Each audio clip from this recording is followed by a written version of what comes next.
Hello, Baptist Tabernacle. Brother Shell here. I bring you your Holy Week devotion for Tuesday.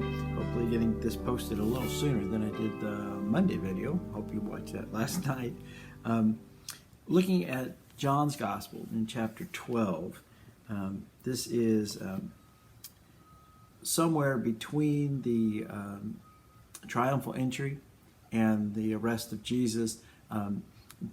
The Gospels don't give us a clear day-by-day description of Jesus' movements during that last week. But this is one of the episodes. This begins reading in John chapter 12, verse 20. There were some Greeks among those who were going to worship at the feast. These came to Philip, who was from Bethsaida in Galilee, and began to ask him, "Sir, we would see Jesus." Philip came and told Andrew, and Andrew and Philip came and told Jesus. Jesus answered them, saying, "The hour has come for the Son of Man to be glorified. Truly, truly, I say to you that unless a grain of wheat falls to the earth and dies, it remains alone. But if it dies, it bears much fruit." I was also reading a devotion by the theologian Karl Barth, and he was talking about how in order for us really to grasp the very nature of the resurrection, we really have to come to grips with the issue of death.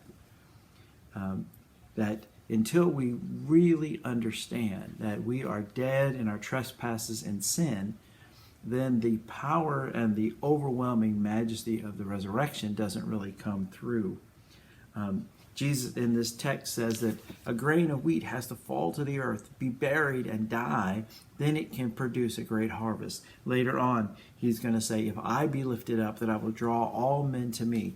That the death of Jesus is the way in which we come to grips with the ultimate reality of our mortality. Barth puts it this way: even in the blooming and healthy life, there is a yawning chasm, a deep pit that cannot be filled by any art or power of man. That chasm, that yawning pit, is our own death.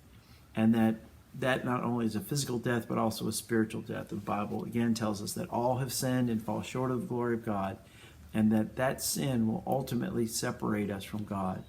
That is what is called in the book of Revelation the second death. And so Jesus comes so that his death and then ultimate victory in the resurrection might bring us salvation. So I hope this is an encouragement to you to reflect and focus on the suffering and death of Christ in this week so that we might fully appreciate the resurrection on Sunday.